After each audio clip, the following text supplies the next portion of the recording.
जय गोपी जन वल्लभ गिरिवरधारी।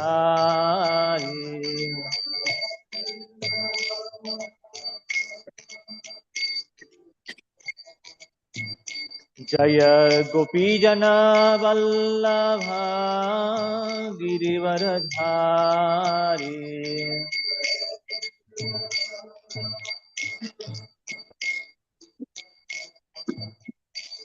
जय राधा माधव कुंज बिहारी।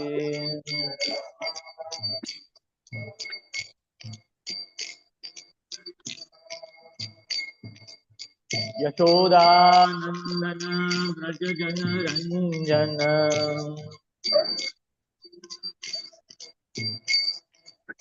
यशोदानंदन व्रज जन रंजन।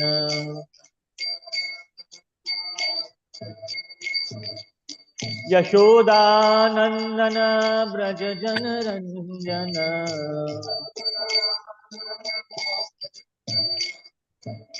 यमुना तीर बनचारी।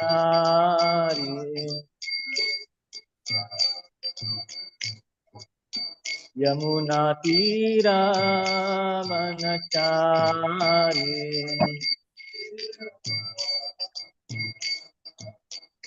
जय राधा माधव कुंज बिहारी।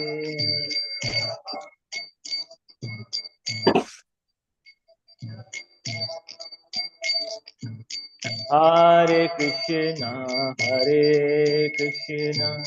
कृष्ण कृष्ण हरे हरे, हरे राम राम राम हरे हरे।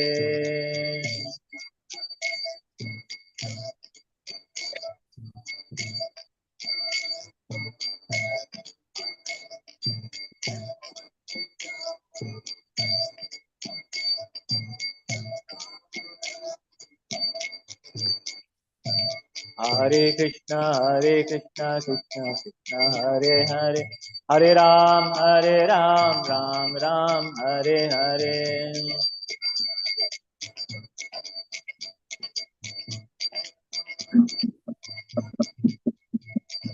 हरे कृष्णा कृष्णा कृष्णा हरे हरे, हरे राम राम राम हरे हरे।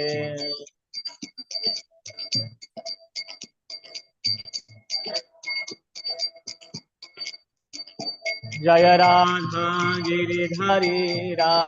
गिरिधारी राधे।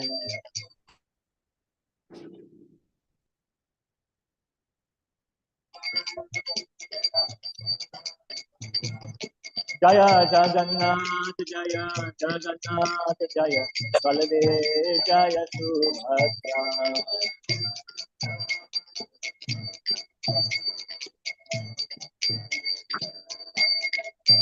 जय गिरि गोवर्धन जय गिरि गोवर्धन।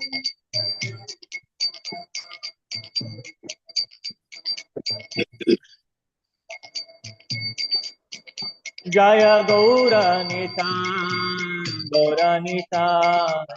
गौरनिताय जय गौरनिताय।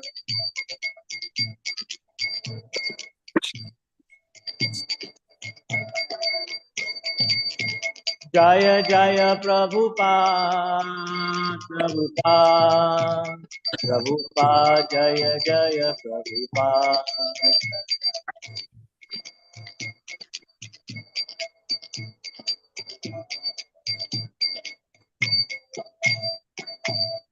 गौर प्रेमानंदे जय विष्णुपाद प्रवचकाचार्य अभय शरणारविंद भक्ति वेदांत संप्रपाति। ISKCON Vibhuti पांडनाचार्य सपोपात।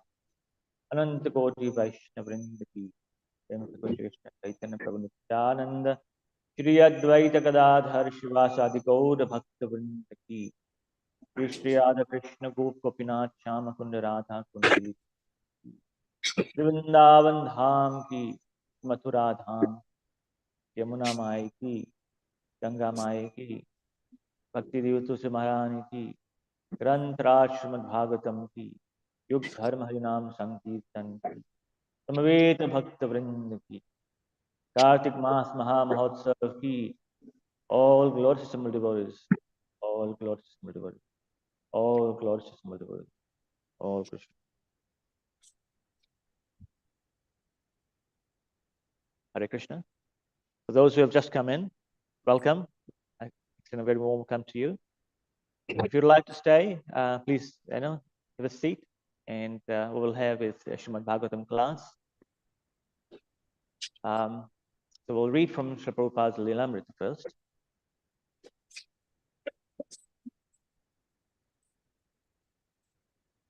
Struggling Home is the title of the chapter. Srila Prabhupada received a reply to his letter of November 8th to Tirtha Maharaj in Calcutta. Prabhupada had explained his hopes and plans for staying in America, but he had stressed that his godbrothers would have to give him their vote of confidence as well as some tangible support. His godbrothers had not been working cooperatively. Was interested more in maintaining his own building than in working with the others to spread the teachings of Lord Chaitanya around the world. So how would it be possible for them to share Srila Prabhupada's vision of establishing a branch in New York City? They would see it as his separate attempt, yet despite the unlikely odds, he appealed to their missionary spirit and reminded them of the desires of the spiritual master, Srila Bhakti Siddhanta Saraswati Thakur. The Guru Maharaj wanted Krishna consciousness to spread in the West, but when Srila Prabhupada finally got Tirtha Maharaj's reply, he found it unfavorable. His godbrother did not argue against his attempting something in New York, but he politely said that the Gaudiya Math funds could not be used for such a proposal. Prabhupada replied, "It is not very encouraging. Still, I'm not a man to be disappointed." In fact, he found a little hope in Tirtha Maharaj's reply, so he described to his godbrother the property he had recently found for sale at 143 West 72nd Street. The building only 18.5 feet wide and 100 feet deep, consisted of the first floor store, a basement, and a mezzanine.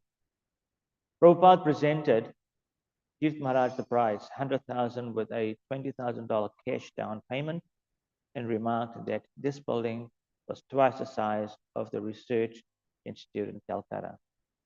Prabhupada conceived of the basement as a kitchen and dining area, the first floor as a lecture hall, and the mezzanine as personal apartments, with a separate area for the deity of Lord Krishna. Appropriately, Prabhupada had described himself as a man not to be disappointed. He was convinced that if there were a center where people could come hear from a pure devotee, the genuine God conscious culture of India could begin in America. Yet, because he had made his plans depending on obtaining an expensive building in Manhattan, his goals seemed unreachable. Still, he was persistently writing to prominent devotees in India, though they were not interested in his plans. Why should they not help? He thought. After all, they were devotees of Krishna. Shouldn't the devotees come forward to establish the first Christian temple in America? Certainly, he was qualified and authorized to spread the message of Krishna. As for the place, New York was perhaps the most cosmopolitan city in the world. He had found a building, not very expensive, a good location, and there was a great need for a Christian temple here to offset the propaganda of the Indian Mayavadis. The Krishna Bhaktas to whom he was writing understood Lord Krishna to be not simply a Hindu deity, but Supreme Lord, worshipable for the whole world. They should be pleased to see Krishna worshipped in New York. Krishna himself said in Bhagavad Gita, "Give up all the duties and surrender to me." So if they were Krishna's devotees, why would they not help? What kind of devotee was it who did not want to glorify the Lord? But Srila Prabhupada did not judge the beforehand who would serve Krishna's mission and who would not. He was fully surrendered and fully dependent on Krishna, and in obedience to his spiritual master, he would approach everyone without discrimination to ask help. There was Sumati Moraji, who had helped him in preaching the Bhagavatam, and she had sent him into America. I'll stop over here. Prabhupada ki jai.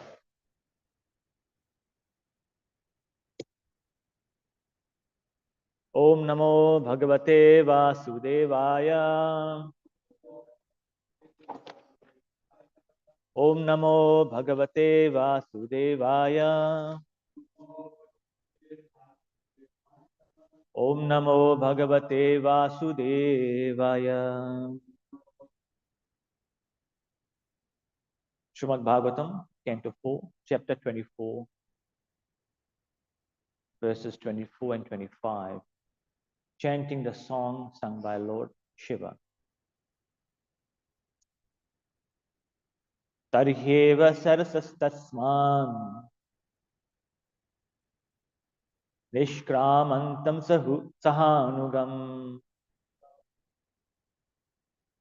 upagiyamanam amara pravaram vibudhanugai. Taryeva sarasastasman nishkramantam sahanugam upagiyamanam amara pravaram vibudhanugai. Tapta hema nikayabham Shiti kantham trilochanam prasada sumukham vikshya prane murjata kautuka. Saptahema nikayabham Shiti kantham trilochanam prasada sumukham vikshya prane murjata kautuka. Prabhu, you can do both together. Taryeva sarasastasman nishkramantam sahanugam upagiyamanam amara pravaram vibudhanugai. Taptahema nikayabham Shiti kantham trilochanam prasadavamukham vikshya pranemurjata kautuka.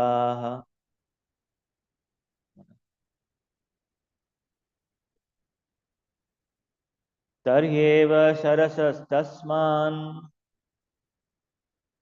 nishkramantam sahanugam upagiyamanam amara pravaram vibudhanugai. Taptahema nikayabham Shiti kantham trilochanam prasada sumukham vikshya pranemurjata kautuka. Tarheva sarasastasman nishkramantam sahanugam upagiyamanam amara pravaram vibhudhanugai taptahema nikayabham shiti kantham trilochanam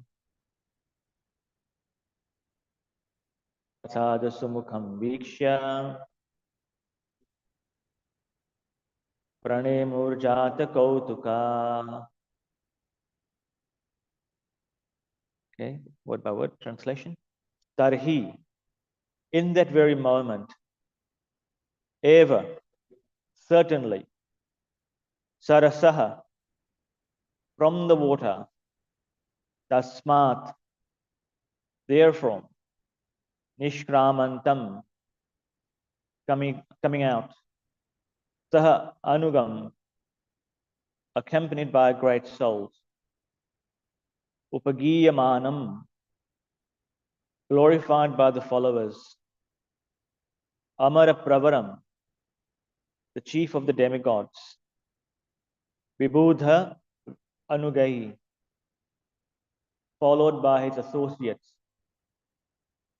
taptahema, molten gold, nikayabham, bodily features, shitikantham, blue throat, trilochanam, with three eyes, prasada, merciful, sumukham, beautiful face, vikshya, seeing, pranemuhu, offer obeisances, jata, aroused, kautukaha, being amazed by the situation. Translation by His Divine Grace Srila Prabhupada.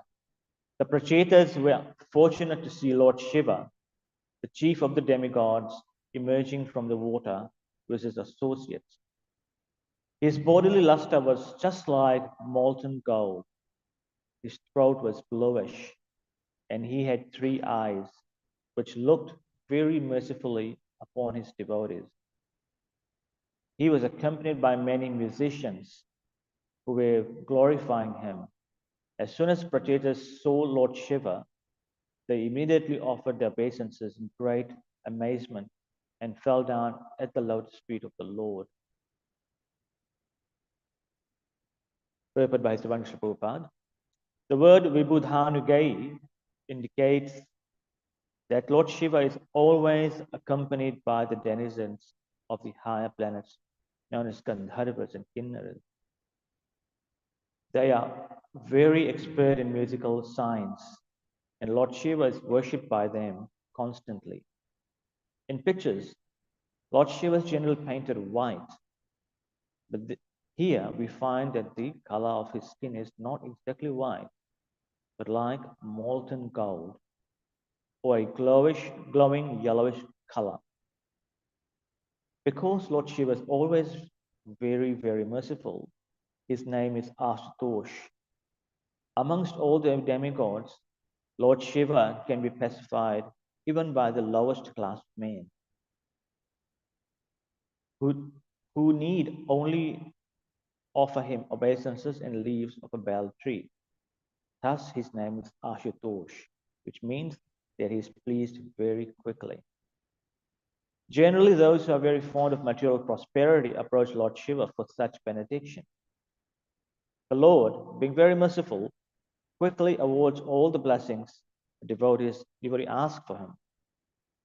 The demons take advantage of his leniency and sometimes take benedictions from Lord Shiva, which can be very dangerous to others. For instance, Rakasur took a benediction from Lord Shiva by which he could kill everyone he touched on their head.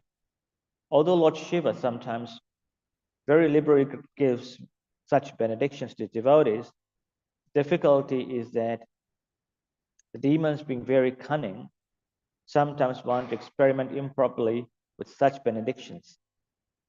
For instance, after receiving the benediction, Rakasur tried to touch the head of Lord Shiva. Devotees of Lord Vishnu, however, have no desire for such benediction. And Lord Vishnu does not give his devotees benedictions which could cause disturbance in the whole world.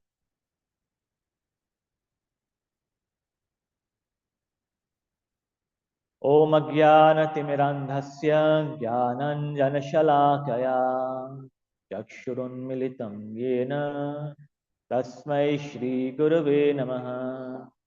Namo Vishnupadaya Krishna Pristhaya Bhutale Srimate Bhaktivedanta Swamin Niti Namine. Namaste Saraswati Devi Gauravani Pracharini Nirvishesha Shunyavadi Paschatya Deshatarini Shri Chaitanya Manobhishtam Thapitam Yena Bhutale Vayam Rupa Kada Mahyam Tadati Swapadantikam Vandeham Shri Guru Shri Yuttapada Kamalam Shri Gurun Vaishnavamshta Shri Rupam Sagrajatam Sahagana Raghunathanvitam Tam Sajivam Sadvaitam Savadhutam Parijana Sahitam Krishna Chaitanya Devam Shri Radha Krishna Padan Sahagana Lalita Shri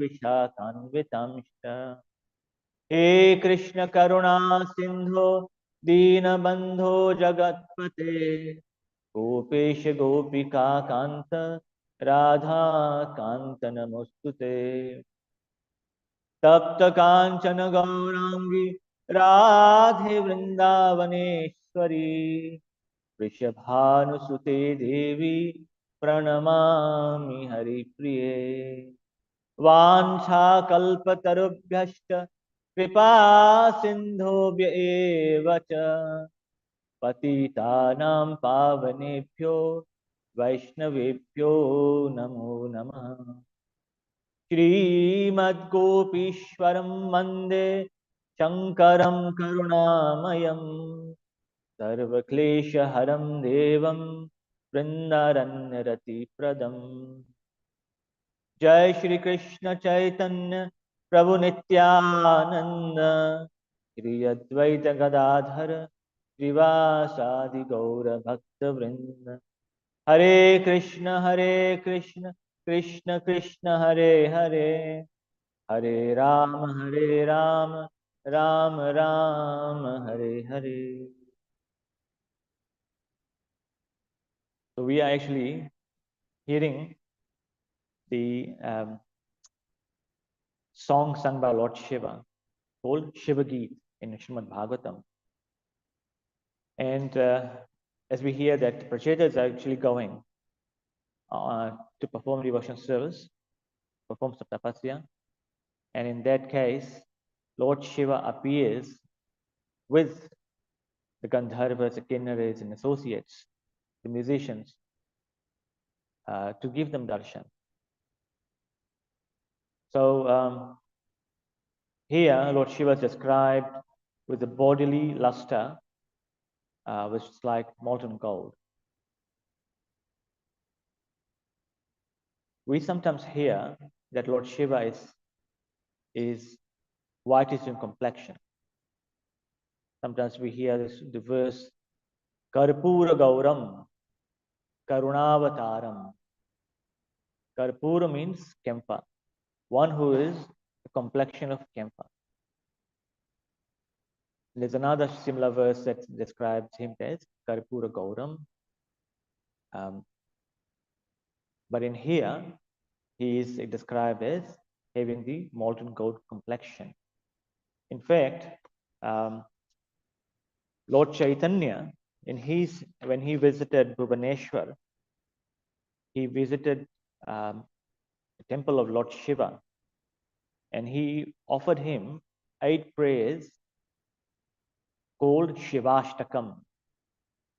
On his trip to Bhubaneswar, he went to the Shiva temple And he offered his prayer, very nice prayer, glorifying Lord Shiva. It says here, Nagesh Ratno Jvala Vigrahaya Shardula Charmam Shuka Divya Tejase Sahasra Patro Parisamstitaya Varangada Mukta Bhujadvayaya. Means, I offer my obeisances to you, whose form is brilliantly illuminated by the jewels of Lord Anantadev, the king of snakes, who possesses divine potencies and are clothed in a tiger skin, who stands in the midst of a 1,000-petal lotus, and whose 2 arms are adorned by lustrous bangles. From here, we understand that Lord Shiva, when Lord Chaitanya is describing Lord Shiva's complexion, it says that because Lord Shiva has got Ananta Shesh around his neck, and because the Ananta Shesh has got diamonds and the jewels on the head, because of the luster coming out of that, he's become more lustrous. He becomes more effulgent, and as a result, he also has that golden complexion. Even in the second verse, he says, Sutapta Chami Karachandra Nila. I offer my obeisance to you who resemble a moon of molten gold. Have you seen a molten gold moon? When do you see that? We all see that, right? During Gaura Purnima particularly, the moon becomes more golden, big and gold. I mean, not on Gaura Purnima, but other times as well. So that is a complexion, Lord Shiva. It's golden complexion. But sometimes described in some verses, he's got a complexion, which is like camphor-like. And he's got a blue throat. He is called Neelakantha. Neelakantha means he's got blue throat. How did he get blue throat?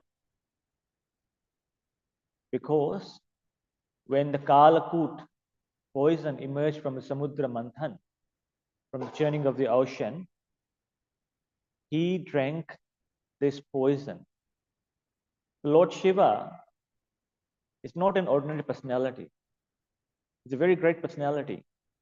And when the Lord wants some very difficult task to be performed, who does it go to? He approaches Lord Shiva.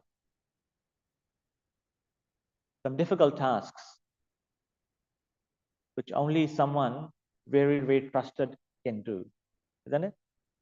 If you want something to be done, like Prabhupada, Srila Prabhupada, when he was spending the movement in different places, part of the world, he would have certain tasks to be performed by certain devotees because he knew they would be able to do it. Right? So in this case here, when the poison emerged from the churning of the ocean, it happened probably around this time, I would say, maybe. No one wanted poison because the demons and the demigods were all both taking part in the churning of the ocean. But then Lord Shiva appeared, and the Lord requested Lord Shiva to take that. And Lord Shiva appeared for the benefit of the mankind. He drank that poison. Now, how did he drink that poison? In the Puranas, actually, it's explained that Lord Shiva drank the poison by chanting the names of Achyuta, Ananta, and Govinda. It says that before drinking the poison, he recited, it said here in the Puranas that Achyutananta Govindo mantrato apshubham param om iti samputi krityam pam vishadharo abharat. Then here it says Namatraya prabhavache Vishnu sarva gatasya vai visham tad bhavajiranam loka samhara karanam. So before drinking poison, Lord Shiva chanted the names of Achyuta, Ananta, and Govinda. So in Ayurveda, the first verse says, the Lord Dhanvantri says that anyone who chants Om Achyutai Namaha, Om Anantai Namaha, Om Govindai Namaha, or the three names of the Lord, one becomes free from all diseases. So the remedy to become free from all diseases is by chanting the holy name of the Lord. Simply by chanting the Lord's holy names, Achyuta, Ananta, Govinda, one can become free. And those names are all visible, very, very clearly found in the Mahamantra. Hare Krishna Mahamantra, because all the names of the Lord are present in that Mahamantra.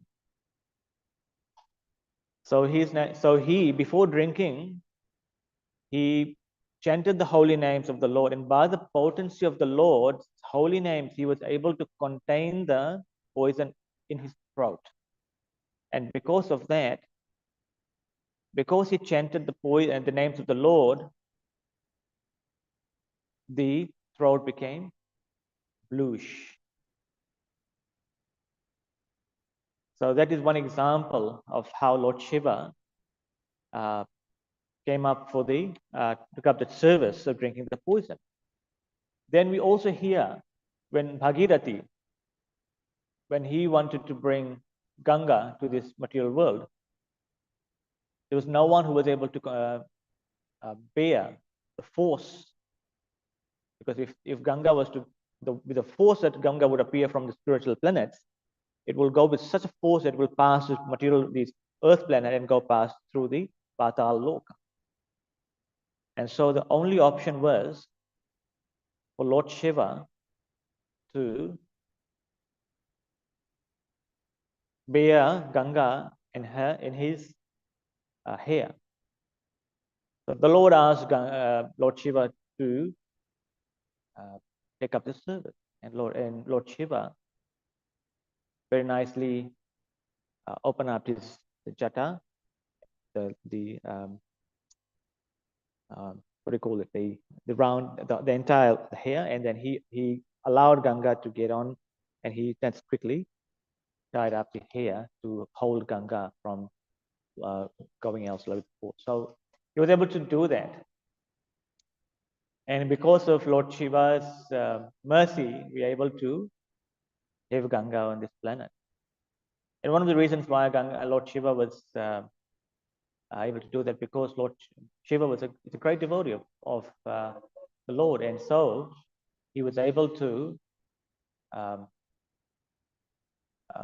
contain Ganga, So that is one of the other things about here it says that he has got bluish complexion. And he also talks about, explain, he's got three lochana. He's got three eyes.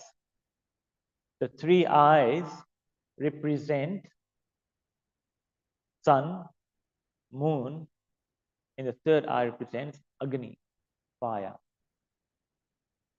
And by that he removes darkness from the material world.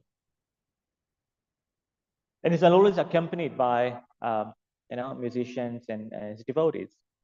Generally, who are his devotees? Who are Lord Shiva's devotees? Bhutas, Pretas, Yakshinis, Dakinis, Yakshas, Kinnaras. These are Lord Shiva's devotees. The reason being is because Lord Shiva gives shelter to those who do not have a shelter. The demigods don't want to give shelter to these Pisachas and the Yakshas and the Kinnaras because they're afraid of them. And of course, these people live more in the, their behavior is completely different from the demigods.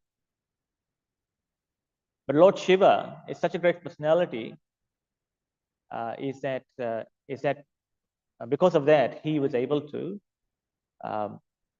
take care of this devotee, these bhutas and pretas, without him getting polluted in terms of consciousness. And only a pure devotee like Lord Shiva can do that. It is also explained that the reason why Lord Shiva resides in the cremation grounds is because generally the tradition is that when someone dies in India, people carry the dead body on the back, and then while they're going to the cremation ground, they chant Ram Nam Satya Hai. That means the Lord Ram's name is the truth. Ram Nam Satya Hai. And because they're all chanting, Lord Shiva is saying these people are chanting my Lord's name. Even the man is dead, yet he's through him, people are chanting the holy name of my Lord.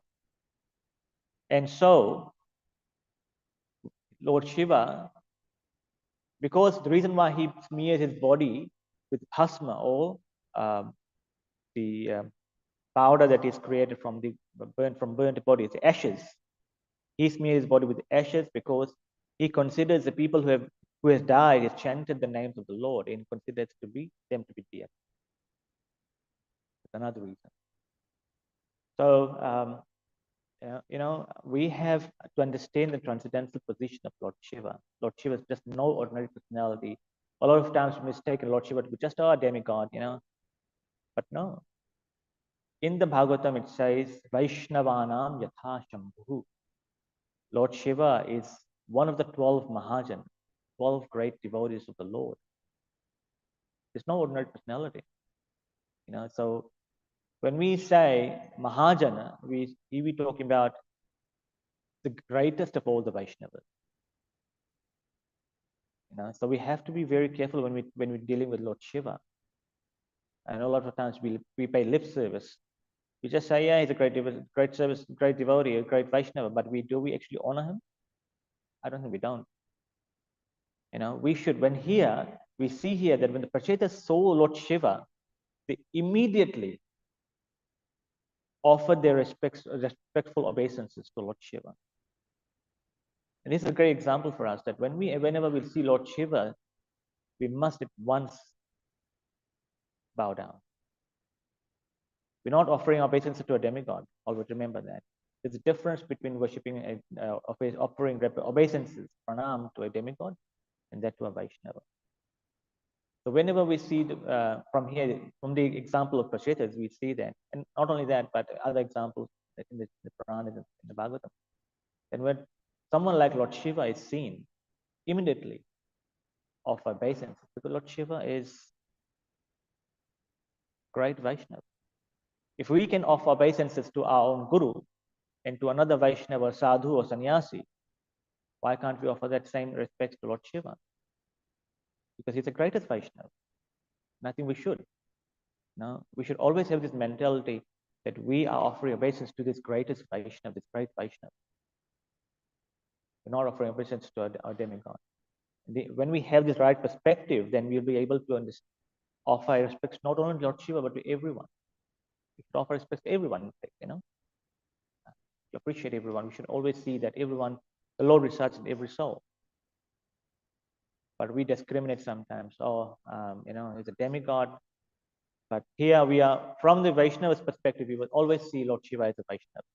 Simple as that. And Lord Shiva is a great acharya as well of the of the Vishnu Swami Sampradaya. He is one of the expounders of the Sampradaya coming down from Vishnu Swami, which is called Rudra Sampradaya. One of the 4 Sampradayas, Vaishnava Sampradayas. So Lord Shiva is one of the acharyas of the Sampradaya. And he's a great guru, he's a great acharya, So we see from the scriptures that Lord Shiva is glorified in every aspect as a Vaishnava, and Lord Chaitanya himself glorified Lord Shiva very nicely in Shivashtakam. And in fact, we hear that Lord Shiva is always intoxicated, right? This is generally what we hear. People say, oh, Lord Shiva is intoxicated by drinking bhang and ganja, and it smokes ganja and all of that, thing. But that's not true. Lord Shiva is always intoxicated. Here, Lord Chaitanya says, Shri Rama Govinda Mukunda Shaure, Shri Krishna Narayana Vasudeva, Ityadinamamritapana ringadipaya khila dukkha hantre. O Ram, O Shri Ram, O Govinda, O Mukunda, O Shauri, O Shri Krishna, O Narayana, O Vasudev, I offer my obeisances unto you. Shri Shiva, who are the monarch ruling over all the bee-like devotees who are made to drink the nectar of these and other innumerable names of Hari, and who thus destroys all greed. So Lord Shiva is always intoxicated in chanting the holy names of the Lord. That's how he's intoxicated. He doesn't take any intoxication like bhang or dhatura or whatever people sometimes say. This is generally the perception we have, you know. People say Lord Shiva drinks bhang and dhatura and all these poisons, unwanted stuff. But no, here we can say clearly Lord Shiva is always intoxicated in chanting of the holy name. He's always chanting the holy name, you know.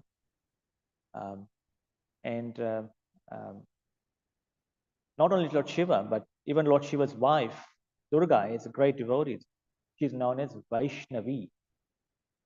That's why in India there's one place of pilgrimage called Vaishno Devi, which is where Lord Shiva's wife,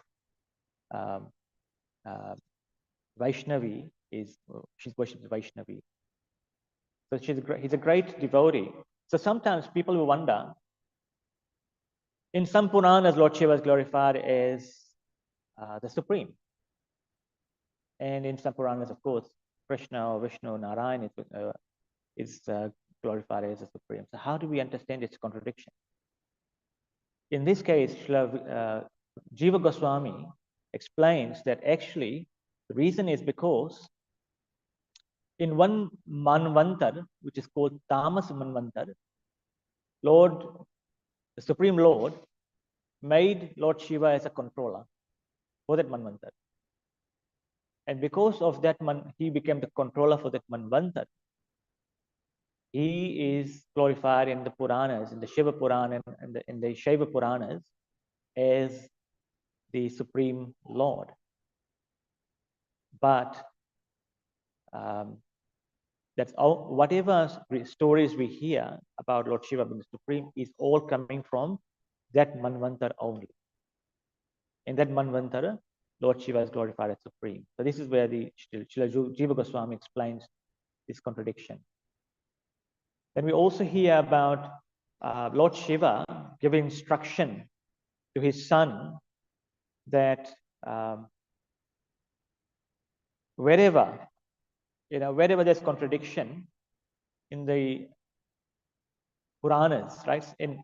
For example, I said, in Shiva Purana, Lord Shiva is glorified as Supreme, and Bhagavatam, Lord Krishna is glorified as Supreme, for example, right?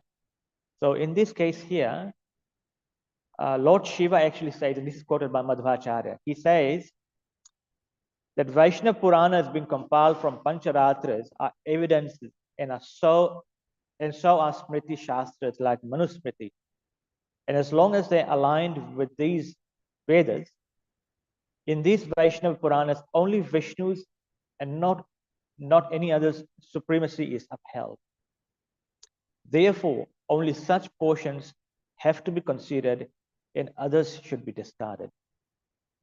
All other Shastras are bewildering and were created on the order of Lord Hari for demoniacs to get eternal darkness and therefore are always to be discarded.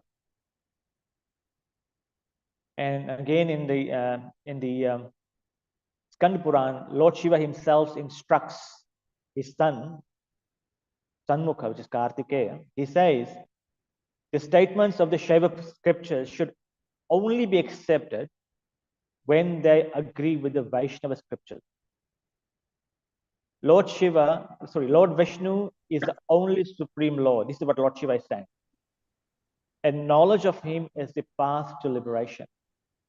That is the conclusion of all scriptures. Any other conclusions are meant only to bewilder the people. In fact, Buddhist arguments that one can get liberation without knowledge, that Lord Vishnu and Shiva are equal, or that one can get knowledge just by doing karma, or that I am greater to Vishnu, or that we are all identical, or that all muktas are identical to Vishnu. All these are meant for bewildering dear son, and not for telling the truth.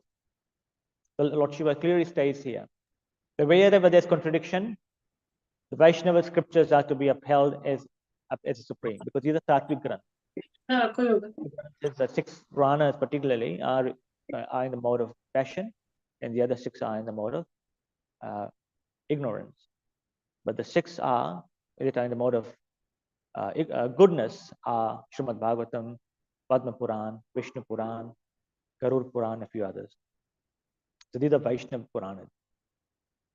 And wherever there's contradiction, we just have to accept Vaishnava's perspective. Simple as that. It's what Lord Shiva is saying. The Lord Shiva also loves Krishna Prasad.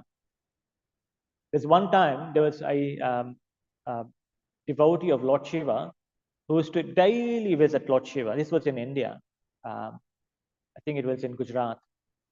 And he used to visit Lord Shiva's temple daily. But after some time, this person took shelter, took initiation in Vallabhacharya Sampradaya, which is part of the Vishnu Swami Sampradaya. So he started worshipping Lord Krishna. So after some time, when he did not visit the Shiva temple, Lord Shiva appeared in his dream. He said, Babaji, you were coming to see me before, and now you're not coming anymore.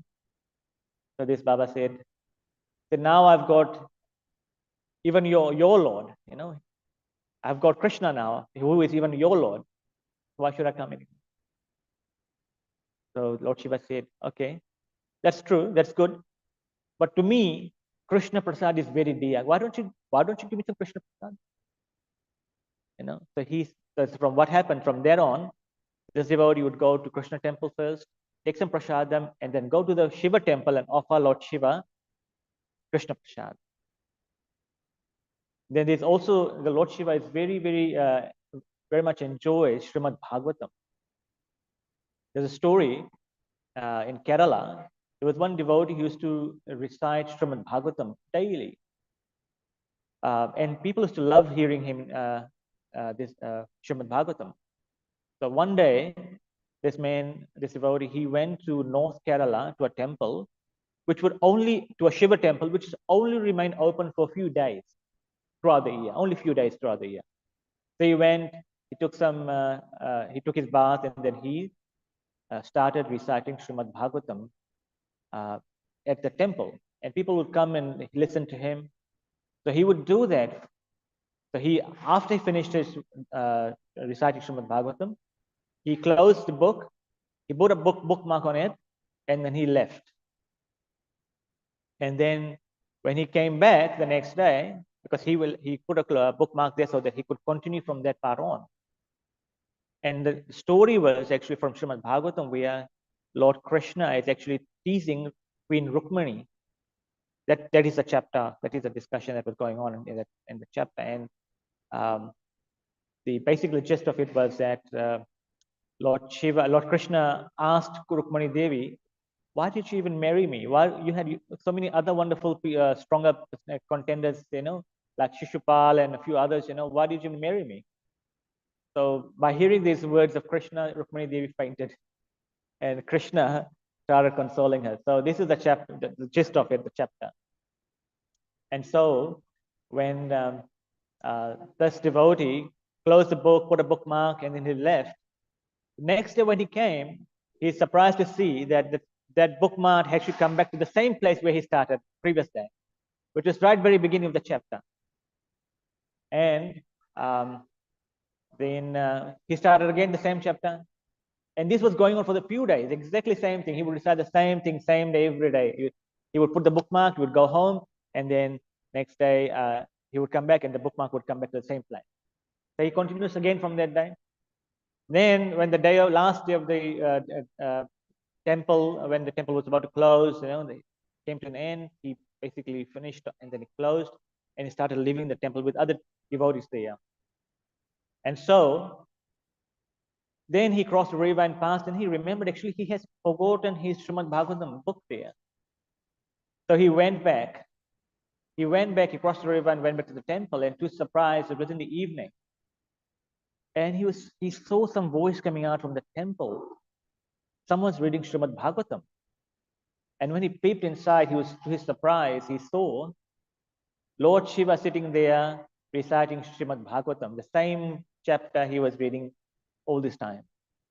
And sitting with him was his wife Durga Devi, Ganesha, and the Bhutaganas. They were all sitting and they were all having tears in their eyes, hearing this story, pastime of Lord Krishna. And then after Lord Shiva, this devotee was listening all this from outside, and he was amazed, was struck, out of wonder. He said, how this happened, So anyways, he was watching, he was listening. And then after the Lord Shiva finished reciting Srimad Bhagavatam, and he asked Parvati Devi, he said, how was my recitation? And Parvati Mata said, that's good, but not the same as the other devotees' recitation. That devotees was better. And Lord Shiva said, actually, that is true. I actually loved his recitation even as well. And which is the reason why I had always put the bookmark back onto where he had stopped. I mean, he had started. And in this way, this shows that he is fond of hearing Srimad Bhagavatam. We also see here how Lord Shiva is speaking Bhagavatam. When he was speaking, he had Durga Devi on his lap. And when Chitraketu was going on the way, he saw and it made fun of Lord Shiva. What sort of devotee is this, having his wife on his lap and reciting Srimad Bhagavatam, But Lord Shiva is one such personality who, that despite being in association with Maya Devi, is not contaminated by it. Acharya explained that when it comes to the topic of Lord Shiva during creation, they say that Lord Shiva is actually the glance of Mahavishnu. When Mahavishnu glances at the Prakriti Devi to impregnate her, this is Lord Shiva, actually Lord Shiva. And Lord Shiva resides in the spiritual world as Sadashiva. The Shiva we have in material world is the extension of that original Sadashiva. And then Lord Shiva appears in Chaitanya Leela. Sadashiva appears in Chaitanya Leela as Advaita Acharya. So Advaita Acharya is actually a combination of Mahavishnu and Sadashiva. So this is mentioned in Vayu Purana, that Lord Krishna is saying that Advaita Acharya, Lord Shiva will appear as Advaita Acharya in Kali Yuga, in my pastime, So Lord Shiva also appears as Gopeshwar Mahadev. We also hear that pastime. So we also hear that during the pastime, Sanatana Goswami used to actually go and do darshan of Gopeshwar Mahadev every single day. Every day he would go and do darshan of Lord Shiva. But after some time, when he became old, Lord Shiva appeared to him and said to him, you're coming to me all this way and because you're old and in your old age, why don't come? Instead, I will come next to you. I will come nearby. So Lord Shiva becomes Vanakhandi Mahadev, which is halfway between where he used to go and Gopeshwar Mahadev in Vrindavan. The Lord Shiva also becomes Chakleshwar Mahadev. He's also become Kundeshwar Mahadev in the spiritual world, in Vrindavan. So many forms of Lord Shiva there in Vrindavan. And then Lord Shiva is also worshipped by Lord Rama. And this is known as Rameshwaram. If you go to Rameshwaram, during the pastime of Lord Rama, before crossing Lanka, he actually worshipped Lord Shiva. One reason why Lord Ram worshipped Shiva is because he wanted to say that Lord Shiva, Ravan is your great devotee, so I'm going to kill you. I'm going on the way to kill your devotee. And secondly, was that he wanted to show that he honors his devotees very nicely. So here, it's not just because Lord Rama worshipped Lord Shiva does not mean that Shiva became supreme. No. In fact, many places, Lord Shiva himself says, um, Aradhanam sarvesham Vishnu aradhanam param tasmat parataram devi tadiyanam samarchana. This is what Lord Shiva himself says to Parvati Devi. Parvati Devi was asking one day, said, people say that you are supreme, but why are you, who are you meditating on? Then Lord Shiva said, actually, I'm not the supreme. Aradhanam sarvesham. Out of all the types of worship, the worship of Vishnu, the Supreme Lord, is the topmost. He said. And then he also says, Vishnu, Mukti Pradata Sarvesham, Vishnu Evan. I'm not the Mukti, give out Mukti. I am just a devotee of the Lord. Sometimes people go to Kashi, and this is a saying generally, is people believe in India who live in Kashi or Varanasi today, that anyone who dies in Kashi, they get liberated. But in fact, Lord Shiva says that I don't give mukti to that person whoever dies in Kashi. By the potency of the holy name I recite in their ear before they die, they get liberated. So anyone who dies in Kashi, Lord Shiva recites the Mahamantra in their ears before they die so that they can liberate them. So this is how wonderful a great personality is. He's always there to deliver people. And he also appears.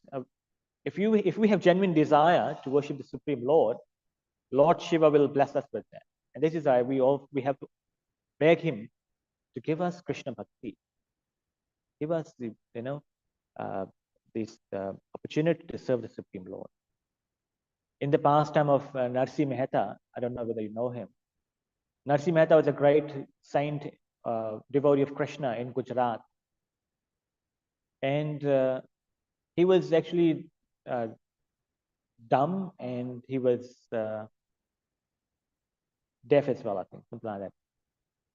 So he went, when he was kicked out of his house, he went to the forest, and there was a Shiva Linga there, and he was praying to Lord Shiva, please, please, please, please, beg me, please be merciful, please be merciful. And he's crying for days, and he was crying. And then Lord Shiva appeared to him. He said, what do you want? So Narsi Mehta said, whatever is most dearest to you, give me that. And Lord Shiva said, most dearest to me is Radha and Krishna. So he said, that is all I can give you. So he took him, Narsi Mehta, to get the Lord's darshan, where the Lord was performing his Rasa Leela dance with the devotees. And Narsi Mehta was, by seeing that, he became a devotee. And when he came back, he wrote so many wonderful bhajans in glorification of Krishna. So we can speak so many wonderful things about Lord Shiva, but time is a limit. We will now come to an end. So anyone's got any questions, any points they want to raise? So we should always honor him. We see acharyas, our acharyas honor him. We should always be ready to offer respects to such a great personality, and by offering our obeisance to the Supreme Vaishnava, the greatest Vaishnava, we will get more mercy. And in fact, Chaitanya Bhagavat, in the Chaitanya Bhagavat, it says, Govinda mane na mane Shankar, ke karan jai jam ghar. Govinda mane na mane Shankar. One who only believes in Krishna or Govinda, but does not believe in Lord Shiva, that person is definitely going to the house of Yamaraj. Jam ghar. Jam matlab yam. That person will definitely go to the Yam planet, will get punished by Yamaraj. So, we should never offend Lord Shiva. We should always honor him. Because Lord Shiva is very, very dear to Krishna, the Lord. And Lord can tolerate any offense done against him, but not against his devotees. And we can see this very great example This example, when Daksha Maharaj was performing yajna and he did not invite Lord Shiva. And because of that, the entire yajna was destroyed and everything. And that's where the demigod said, whichever place, whichever yajnas Lord Shiva is not invited, we're not going to take our offerings. Which is why when we perform yajna, there's a prayer called Virupaksha Japa. It is a prayer to Lord Shiva as a Vaishnava, as a devotee. I will end here now. Anyone got any questions, points you want to raise?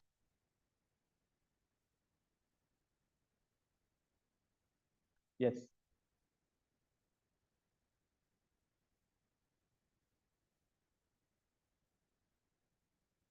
What is it? Harihar, yes. In Navadvip, there's a deity called Harihar. And it is half Hari, half Hara. So in the scriptures also, sometimes the Lord Shiva and Lord Vishnu are described as non-different. Actually, and which is a form, and it's in that way, this describe oneness and difference. They're one, but also they're different. Just like Lord Shiva appears, it's described as yogurt, and Krishna is the milk. They're coming from the same product, but they are different. But sometimes in this Purana, it's also explained that that sometimes they're non-different as well. And non-different in the sense that the Lord and his devotee are non-different. Sakshad Haritvena Samasta Shastra. When we talk about the devotee is one with the Lord in the sense in devotion. Not the devotee become the Lord, but this is where Hari and Hara also can become one. I don't have the Shastric evidence for that, Praman for that, but in the Vishnu Sahasranam, Lord Shiva Lord Vishnu, some of the Vishnu's names are Lord Shiva. Shivaya, Rudraya, these are the names of Rudra, Shiva. But in the Vishnu Sahasranam, we find these names associated with Lord Vishnu. And in this case, Srila Vishwanath Chakravarti Thakur actually says these are actual names of Vishnu. The Vishnu gives his name to his devotee. These names are non-different, the Lord. And Shiva also means auspicious, all auspicious. So, in fact, sometimes also in the Brihad Bhagavatamrita, I think there's one part here. It relates to the second offense. In the Brihad Bhagavatamrita, it says here, Shivasya Vedeksha Mahadosha Karimata Ago Bhagavata Sasmin Samyate Na Shive Kritam. One who sees any difference between Krishna and Shiva is committing a great offense. This is in the Brihad Bhagavatamrita 1.2.86. Krishna may excuse someone who commits aparadh to his own lotus feet, but Krishna will never excuse one who commits aparadh at the lotus feet of Lord Shiva. So we must never. In fact, I remember some time back, Lord Loknath Maharaj was saying that one of the reasons why we have some challenges within our society is because we have done so many offenses against Lord Shiva. We must never offend Lord Shiva. We must always honor him. We have the right mood. When we ever see him, we must see him as a devotee. We must never see him as a demigod. That's it. And when we see someone as a devotee, we will never offend him. We will always glorify him. When we see devotee, we offer our obeisances, right? Same way we must. That doesn't mean we become devotee of Shiva. When we are Vaishnavas, we are also devotees of Shiva. How? We are not separately devotees of Shiva. Always remember that. Being Vaishnavas, we are devotees of Krishna, but we are also devotees of Shiva. We're not separately devotees of Shiva. We're not Shiva. That's because when you are a devotee, when you're a Vaishnava, you will be a devotee of another Vaishnava too. You'll be a devotee of another Vaishnava. So in that way, we are also a devotee of Lord. if we are honoring Lord Shiva as a wife. So this whole Shiva Gita is very wonderful where Lord Shiva is glorifying the Supreme Lord and instructing the Prachetagan on devotional service. So Shiva appears in this case here out of the blue on his own accord to give them darshan. Because these devotees, these people were sincere, just like Dhruva Maharaj was going out to tapasya, Narad Muni came. Here, Prachetagan was going, and Lord Shiva gave them darshan. So when we are sincere in our devotional service, we will have the darshan of great personalities like this in our lives, who will inspire us, who will motivate us. And of course, we have Srila Prabhupada for his books. We have the Vaishnavas in our society. We should always honor all Vaishnavas, irrespective whether they are in ISKCON or not. All Vaishnavas are Vaishnavas. We must honor them, respect them. You know? This is what we can learn from here. Srimad Bhagavatam, Granthra Srimad Bhagavatam ki. All glorious assembled devotees. Hari Hari. Jai.